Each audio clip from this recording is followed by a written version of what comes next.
Salam sejahtera bagi para pendengar dan penonton Ngopas, dimanapun Anda berada. Nama saya Pendeta Kian Holik dari Sydney, Australia. Selamat datang di channel Ngopas, Ngobrol Pastor, di mana kita membicarakan secara santai topik-topik yang berhubungan dengan pelayanan dan kehidupan para hamba Tuhan maupun aktivis Kristiani, baik di gereja maupun di dalam organisasi Kristen.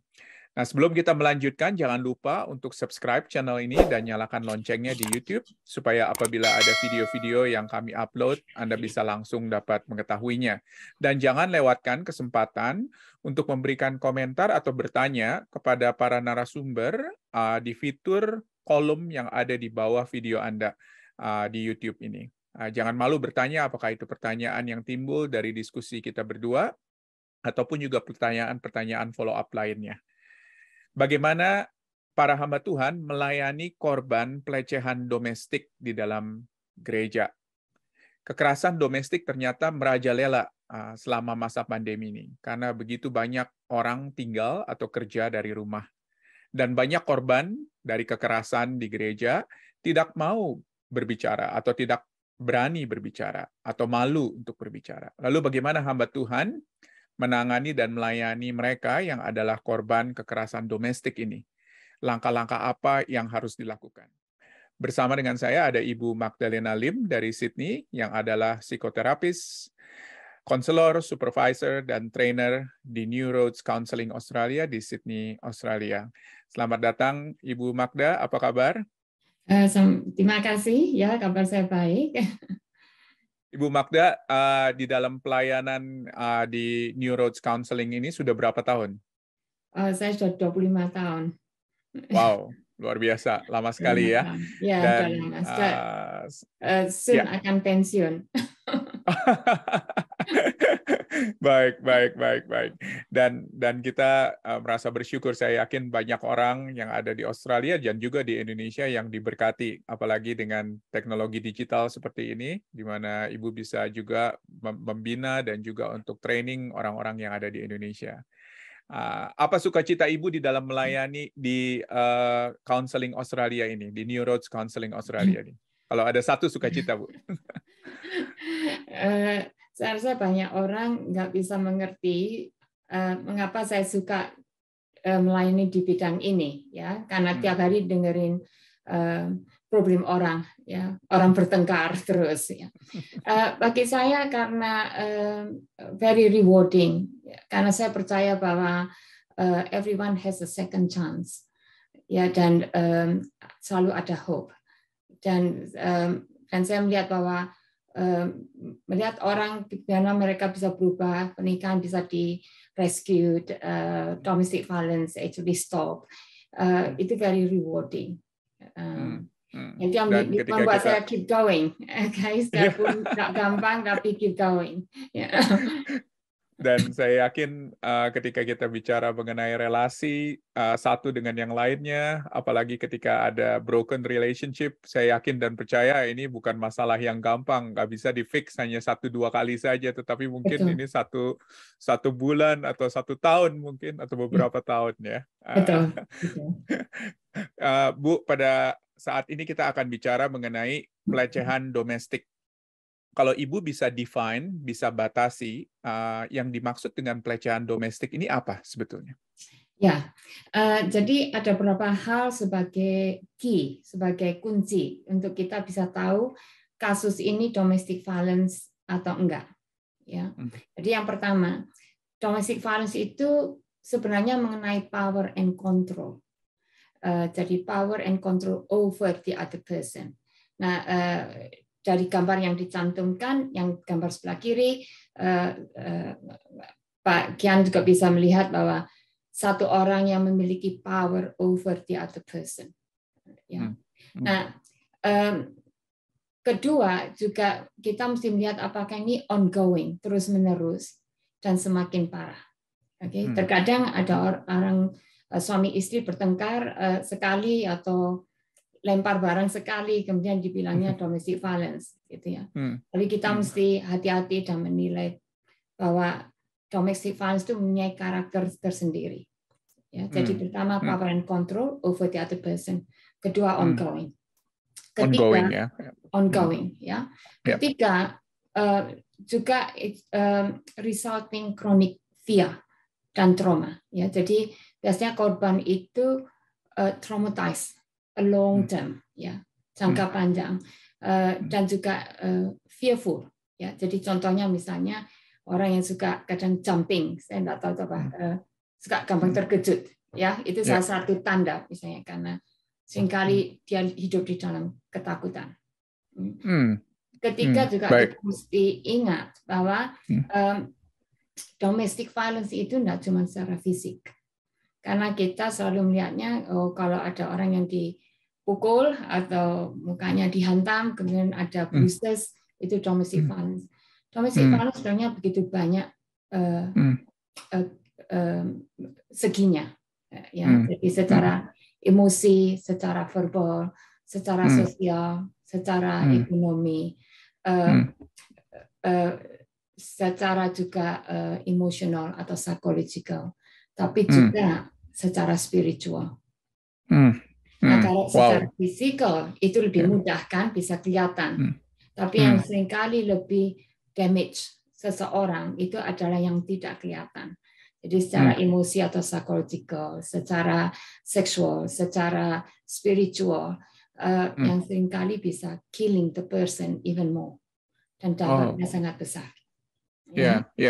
Tadi Ibu sebut mengenai spiritual ya, karena ini kita berhubungan dengan para hamba-hamba Tuhan, kebanyakan yang mendengarkan ini, dan di mana para hamba-hamba Tuhan mempunyai sebuah power boleh dikatakan di dalam hal spirituality ini, dan atau mungkin dianggap lebih tinggi dibandingkan dengan yang lainnya, dan ternyata ini juga bisa melakukan ya, bisa menjadi perpetrator boleh dikatakan daripada domestic violence ini. Betul. Ya, di dalam pelayanan saya banyak juga hamba-hamba Tuhan dari denominasi yang berbeda yang di dalam domestic violence relationship. Tapi physically tidak ada, tetapi secara emosi, secara bidang yang lainnya, secara psikologi quite abusive terhadap spouse, istri atau terhadap anak-anak mereka juga. Wow. Nah, Bu, kalau misalnya kita bicara mengenai korban ya, ini korban victim ya di dalam gereja ya. Siapa biasanya korban di dalam gereja dan bagaimana kita tahu ini adalah korban begitu? Oke. Nah, kalau pertanyaan siapa biasanya korban di gereja, nah saya bilang terus terang banyak ya. Di dalam gereja itu banyak, termasuk bukan hanya jemaat. Karena seringkali kita terlalu konsentrasi pada jemaat, tapi banyak penatua, diaken, hamba-hamba Tuhan yang juga bisa jatuh ke dalam masalah ini, domestic violence. Ya. Dan karena dampaknya dari domestic violence itu besar dari generasi ke generasi. Dan kalau itu bisa bayangkan, Pak Kian Holik, kalau ada satu keluarga yang domestic violence, berarti anak-anak laki mereka akan meniru bapaknya, anak-anak perempuan akan meniru mama, kemudian mereka melanjutkan ke generasi yang berikutnya. Itu di dalam gereja dan di luar gereja itu banyak terjadi. Nah, sekarang bagaimana kita bisa tahu? Nah, itu ada beberapa hal yang harus kita lihat. Ya, misalnya cara korban itu berbicara, misalnya saja selalu dalam keadaan takut atau gugup, atau berpakaian yang tidak sesuai dengan climate, ya, misalnya panas tapi pakai mantel tebal, cara berjalan, selalu menyalahkan diri atau bikin excuses. Nah, kalau mau lebih tahu, yang saya pernah singgung sama Pak Kian Holik di tanggal 21 Juli di dalam webinar yang saya akan lakukan, akan membahas itu semua secara detail. Jadi kita bisa tahu jelas, oh ini adalah tanda-tanda ada domestic violence. Jadi ternyata tanda-tandanya ini kompleks sekali ya Bu ya, karena bukan hanya misalnya seperti luka fisik, tetapi juga bisa luka batin, tetapi juga diekspresikan di dalam attitude ya, di dalam tindakan yang dilakukan oleh para victims ini, para korban ini dengan ekspresi yang berbeda-beda begitu. Betul. Jadi kita nggak bisa menganggap enteng ya satu attitude yang sedikit berbeda saja, kita pikir itu biasa, tetapi mungkin bisa saja itu ekspresi daripada korban ya. Betul. Tapi juga satu hal yang seringkali gereja melakukan, saya nggak tahu kata apa yang harus saya pakai, kesalahan, bahwa seringkali kita juga kurang memperhatikan para pelaku dari domestic violence. Ya, jadi seringkali victim yang diperhatikan, tapi pelaku dari domestic violence tidak diperhatikan. Dan saya rasa itu sangat penting untuk juga diperhatikan, karena kalau mereka tidak berhenti di dalam perlakuan terhadap istri dan anak-anak, domestic violence itu akan terus-menerus. Seperti yang firman Tuhan bilang ya, dosa dari generasi menurun ke ketiga, keempat generasi kalau tidak diputuskan.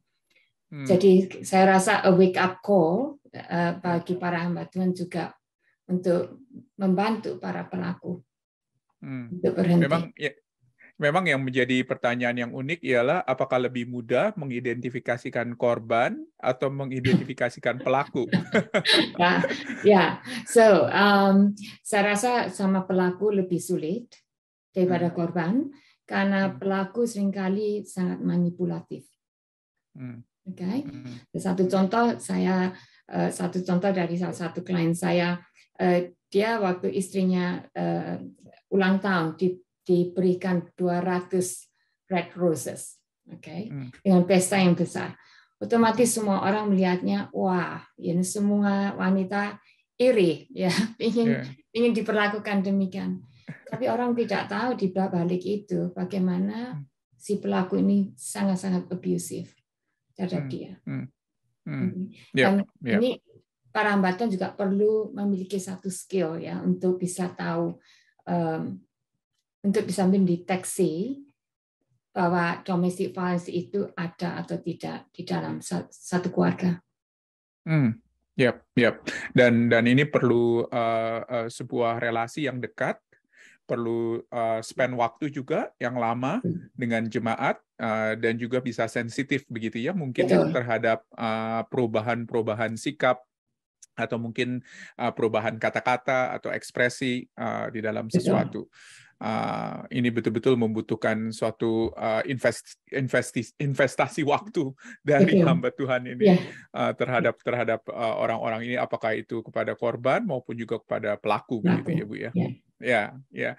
Nah, memang sekarang pertanyaannya ialah bagaimana kalau kita sudah bisa identifikasikan mereka, bagaimana para pengerja rohani, para pendeta, para pemimpin jemaat, majelis, diaken, bagaimana mereka bisa melayani, boleh dikatakan, para korban ini terutama.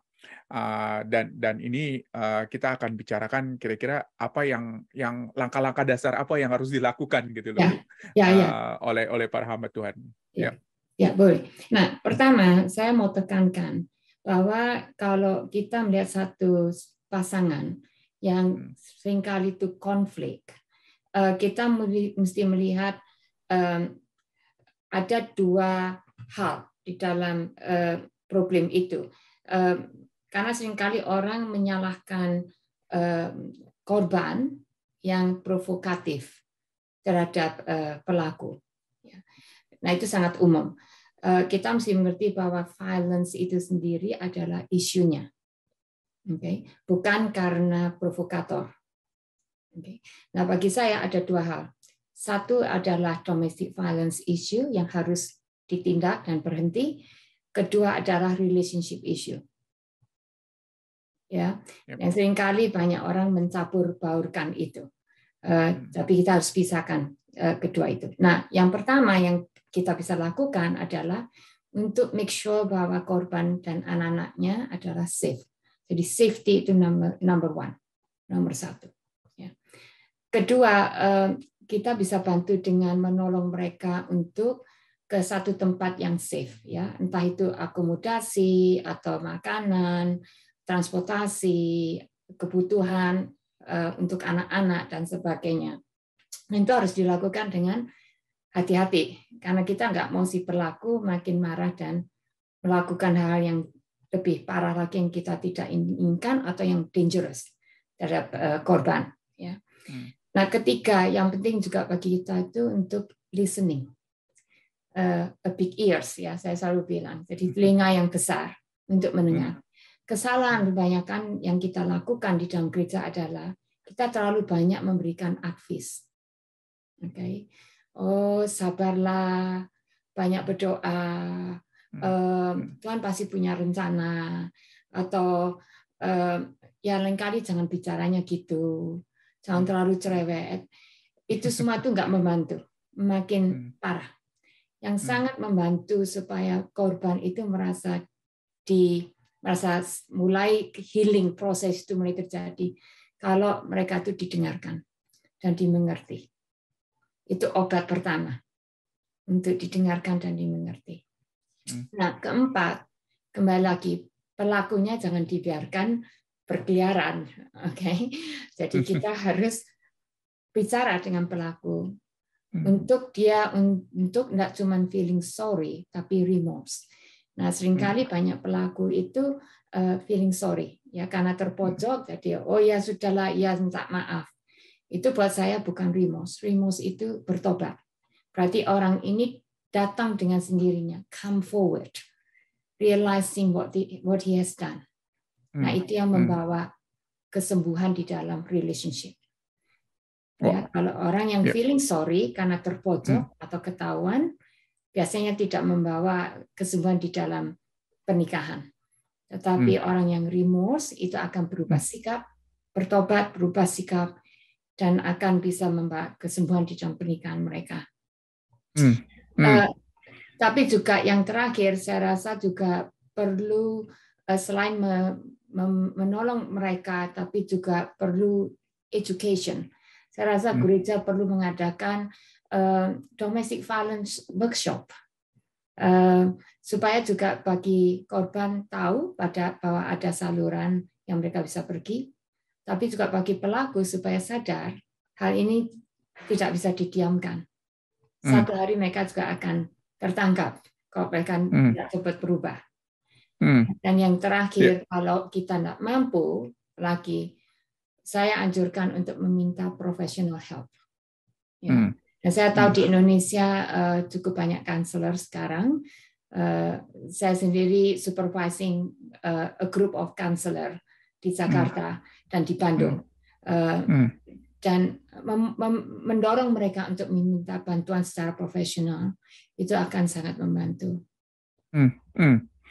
Jadi memang bukan hanya sekedar tahu begitu ya bahwa mereka mungkin adalah korban. Ada banyak mungkin korban yang tidak sadar kalau mereka sebetulnya korban ya Bu. Betul. Ya, betul nggak? Betul, sangat betul. Tapi ya, dan mungkin juga dengan seminar, dengan pengajaran dari gereja, mereka bisa menyadari bahwa oh ternyata mereka itu korban. Ya. Atau mungkin juga oh ternyata saya itu mungkin pelaku begitu ya. Saya yang melakukan ini. Ya. Nah, sesuatu yang dari statistik yang kita lihat, untuk wanita kebanyakan mereka akan muncul keluar, jadi mereka akan come forward dengan domestic violence itu setelah mereka berumur 33 tahun ke atas. Nah, saya bilang itu sangat interesting. Okay? Kenapa bukan di bawah umur 30, tapi setelah umur 33 ke atas. Nah, teori saya secara pribadi adalah mungkin pada waktu itu ibu-ibu ini sudah mulai memiliki anak, mempunyai anak sendiri. Dan itu menjadikan trigger buat mereka menyadari keadaan mereka atau takut kalau anaknya juga menjadi korban.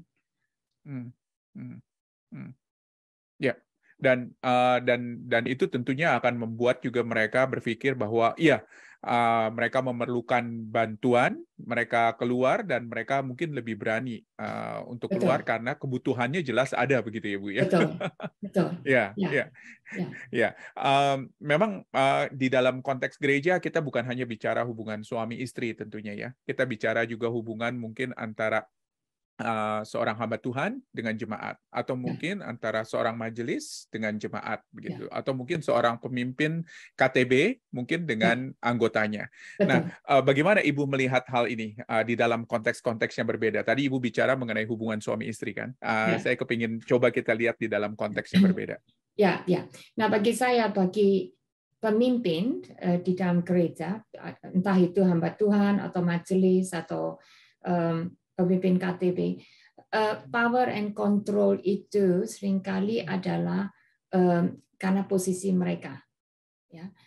Dan saya lihat juga, apalagi di negara timur, yang kulturnya itu lebih hierarki. Ya. Jadi kalau hamba Tuhan di sini kita hormat, kita tunduk. Ini kalau di negara barat kayak di Sydney misalnya, anggota bisa nggak setuju sama hamba Tuhan, dia nggak takut untuk berdiri di depan jemaat dan menyalahkan hamba Tuhan. Kalau di kultur-kultur tertentu biasanya nggak bisa diterima, ya, not acceptable. Nah, itu juga seringkali juga berbahaya di dalam hal sebagai pemimpin kita bisa menyalahgunakan posisi kita itu. Ya. Dan juga perlu diingat, banyak juga abuse happen di dalam gereja. Sexual abuse itu yang paling banyak terjadi di dalam gereja, antara hamba Tuhan dengan jemaat, majelis dengan jemaat, pemimpin pemuda dengan youth, anak-anak pemuda atau anak-anak masih primary. Itu banyak sekali terjadi sexual abuse juga. Dan sexual abuse ini tentunya nggak bisa hanya dibatasi di dalam hubungan fisik, toh ya Bu ya. Tetapi ada begitu luas sekali pengertiannya daripada sexual abuse ini. Bisa berikan contoh-contohnya apa Bu? Misalnya Bu? Ya, contohnya misalnya dengan cara memandang, itu memandang di bagian privat, ya. Atau juga memberikan, saya kurang tahu bahasa Indonesianya, snide comment, apa itu? Pak Kian harus bantu saya, snide comment. Saya juga nggak tahu, Bu. Oke, jadi nggak apa-apa, Bu. Komentar yang nggak terlalu jelas, tapi somehow mengandung sexuality. Jadi atau sometimes juga orang berbicara, kadang pemimpin yang berbicara mengenai hubungan seksual kepada menceritakan ceritanya, bisa ceritanya sendiri, diri sendiri di dalam hubungan sendiri, tetapi kepada anak-anak muda itu seringkali juga dianggap sebagai sexual abuse. Selain secara fisik. Baik. Dan tentunya ini para pemimpin gereja harus tahu, dan juga yang boleh dikatakan ada di bawah pun juga harus tahu, dengan mengerti bahwa ternyata mungkin hal-hal seperti ini yang dulu dianggap lucu atau dulu dianggap semacam semacam hal yang biasa, ternyata ini bisa merupakan sebuah sexual abuse ya ternyata. Dan sensitivitas seperti ini juga saya rasa diharapkan dari para pemimpin gereja maupun juga mereka yang dilayani tentunya. Nah, kalau misalnya kita bicara soal treatment, Bu, sekarang, Bu, bagaimana seorang hamba Tuhan misalnya tahu bahwa dia hanya bisa melakukan sebatas ini dan dia tidak bisa lebih lagi melakukannya. Jadi kira-kira apakah Ibu ada guide begitu yang bisa diberikan kepada para pendeta di dalam hal ini? Ada banyak, kan guide-nya ada secara jelas. Cuma di dalam waktu yang singkat ini agak sulit. Saya anjurkan kalau ada yang berminat ikut webinar di Zoom yang sehari itu tanggal 21. Saya akan bahas semua secara jelas, step by step. Tapi kembali lagi, basicnya kalau saya dengan korban, to make sure bahwa dia itu safety itu number one. Jadi misalnya kalau memang saya assess situasi itu sangat dangerous, jadi saya harus membantu korban itu dengan safety plan. Jadi misalnya punya kunci mobil, double kunci mobil, kunci rumah, surat-surat yang penting dibikin fotokopi, kunci dipegang terus di saku, atau taruh di tempat di mana dia bisa lari cepat. Dan juga kalau punya anak kecil, satu bag dengan pakaian anak, nappy, sedikit makanan. Jadi dia bisa langsung lari, ditaruh ke tempat teman atau keluarga. Jadi kalau dalam keadaan emergency, mereka nggak usah pusing, bisa langsung lari. Uang misalnya, gimana untuk menyimpan uang. Jadi dalam keadaan darurat, mereka bisa survive. Itu salah satu dengan korban. Dan masih ada banyak lagi bagaimana cara membantunya. Nah, terhadap pelaku, bagi saya juga seringkali menekankan bagaimana kita membantu pelaku untuk remorse. Okay? Jadi saya tidak akan mengatakan pada pelaku atau mengasih advice, mendingan Bapak kalau Bapak mengaku sudah melakukan ini dan itu dan berhenti dalam melakukannya, that's good. Jadi cara saya bekerja dengan mereka adalah bagaimana saya membawa dia untuk increase awareness sehingga dia menyadari, oh my goodness, what I've done is really terrible and very scary. Ya. Karena kalau cuma dikasih tahu, biasanya akan muncul lagi, terulang lagi. Yang saya lakukan ada dengan pelaku untuk berubah secara total. Jadi kita work through akarnya. Jadi biasanya saya bekerja dengan childhood mereka, gimana mereka dibesarkan, belief system mereka, kenapa violence itu oke, apa yang menyebabkan mereka pikir bahwa itu oke. Jadi bekerja secara menyeluruh untuk berubah secara total. Ya. Wow, ini sangat kompleks sekali dan begitu luas boleh dikatakan. Dan saya yakin para hamba Tuhan perlu sadar bagaimana keterbatasannya, tetapi juga bisa menolong mereka dengan hal-hal yang mendasar seperti ini ya Bu ya, yang tadi Ibu katakan. Tapi tentunya juga tahu sampai kapan mungkin dan juga di mana batasnya. Dan saya rasa ini diperlukan sebuah sensitivitas daripada para hamba Tuhan. Lalu pertanyaan yang berikutnya Bu sekarang adalah bagaimana para pemimpin gereja bisa menghindari pelecehan domestik ini di kemudian hari. Jadi ini lebih kepada prevention, Bu. Apa yang bisa dilakukan oleh para pemimpin dan juga oleh gereja, mungkin secara institusi. Ya, nah saya rasa ada dua hal di sini. Satu kok bagi para pemimpin gereja, saya kurang tahu dengan what happened di negara lain. Tapi seperti Pak Kian sendiri tahu di Australia, setiap pemimpin gereja harus pass the apa itu namanya, working with children, jadi pass assessment itu. Kalau enggak kita nggak bisa melakukan pelayanan di gereja. Itu terhadap siapapun juga. Ya. Di Indonesia saya kurang tahu apakah ada screening seperti itu, bahwa setiap hamba Tuhan, setiap majelis, setiap pemimpin di dalam gereja harus memenuhi screening ini. Ya. Tapi yang kedua juga saya rasa untuk memberikan banyak seminar atau workshop tentang apa sih artinya healthy relationship. Buat saya tidak cuma sekedar seperti oh Tuhan itu maha kasih, kita harus saling mengampuni, harus berbuat baik. Itu nggak cukup bagi saya. Saya rasa kita perlu membantu jemaat untuk menyadari, ya.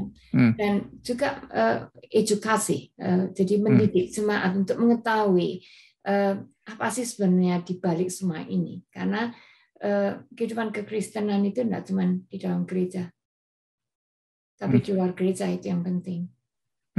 Jadi kalau para hamba Tuhan sendiri bisa di-equip, jadi bisa tahu sedikit banyak, sekalipun bukan terapis, tapi sedikit banyak tahu bagaimana membantu secara step-step yang dasar.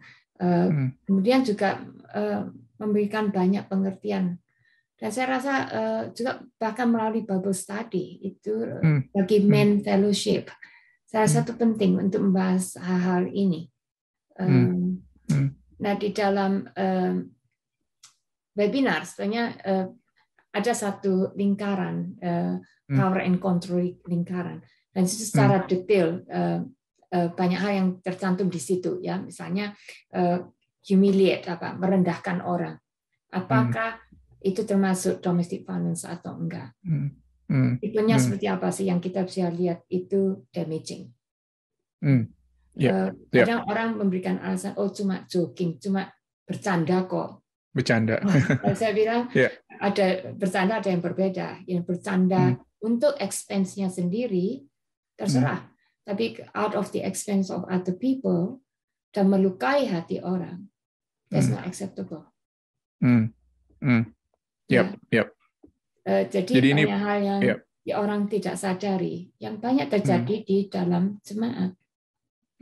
Banyak terjadi pada juga anak-anak remaja, persekutuan remaja dan pemuda, yang bikin anak-anak ini menjadi minder, gak ada confidence, kemudian kesulitan di dalam relationship mereka. Tapi juga violence bisa terjadi antara orang tua dan anak juga. Jangan lupa. Betul sekali ya.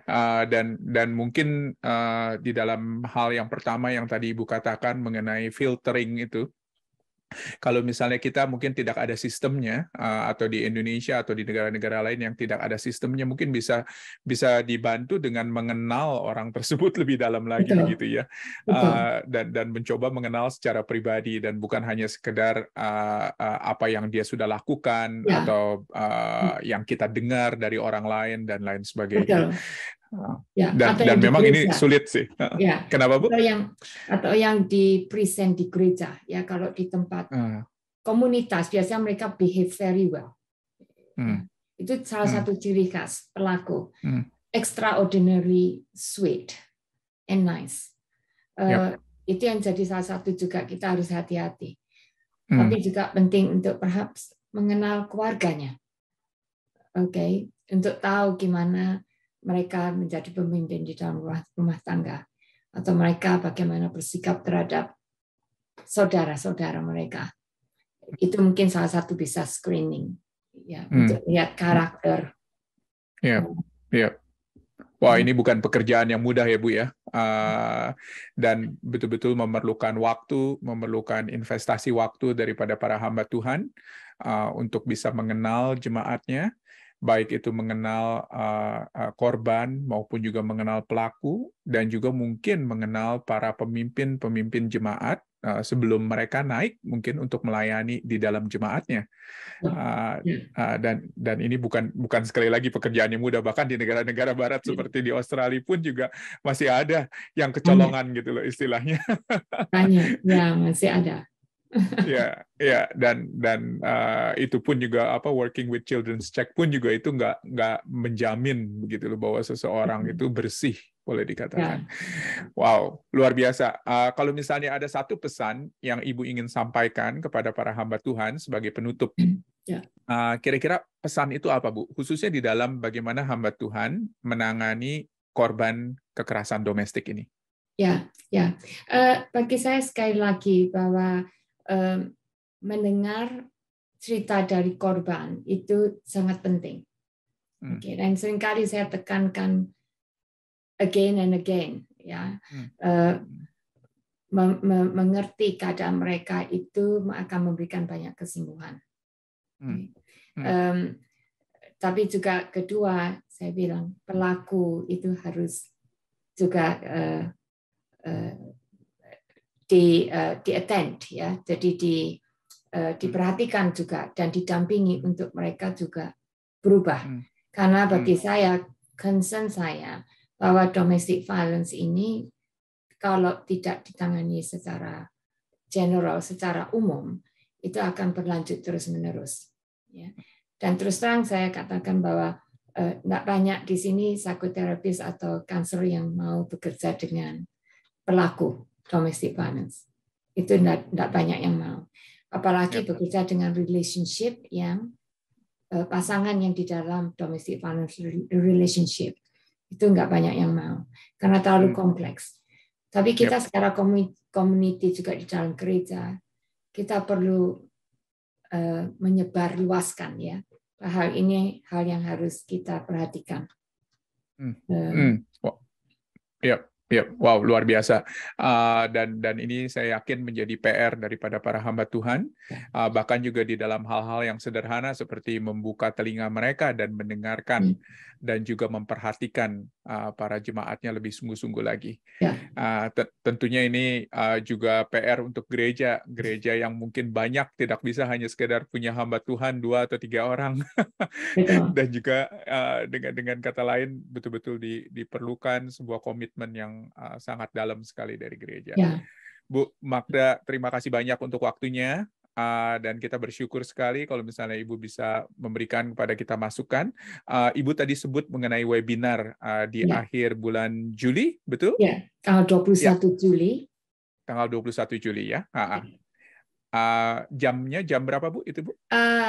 Jadi di Indonesianya jam 7 sampai jam 2.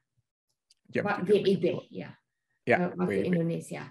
Ya. Jadi kalau memang ada yang berminat, itu bisa menghubungi Gading Counseling di Indonesia, di Jakarta. Jadi Gading Counseling bisa lewat Instagram. Advertisement-nya sudah ada di Instagram, Gading Counseling. Kemudian bisa menghubungi mereka bagaimana bisa mendaftar. Baik. Mudah-mudahan waktu itu juga menjadi sebuah waktu yang berguna untuk para hamba Tuhan, untuk bisa mengerti lebih dalam lagi mengenai kekerasan domestik ini, dan juga mengerti kira-kira langkah-langkah apa yang bisa dilakukan oleh hamba Tuhan di dalam hal ini. Bu Magda, terima kasih banyak. Kita akan mendoakan untuk para hamba-hamba Tuhan, khususnya di dalam melayani korban domestik yang ada di gerejanya. Mari kita berdoa.